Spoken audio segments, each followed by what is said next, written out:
Gusto ni Pangulong Bongbong Marcos na may alis na ang Pilipinas sa gray list ng isang International Task Force kontra Money Laundering.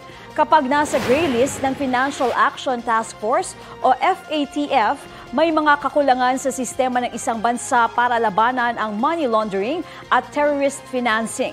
18 ang nakitang kakulangan ng FATF sa Pilipinas.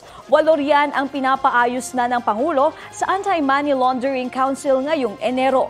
2021 pa nasa gray list ang Pilipinas. Kapag nanatili ang bansa sa list na iyan, mas mahihirapang magpadala ng pera ang mga OFW.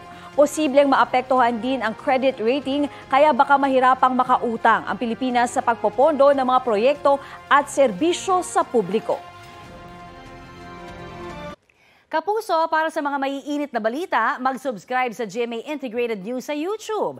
Sa mga kapuso naman abroad, subaybayan nyo kami sa GMA Pinoy TV at sa www.gmanews.tv.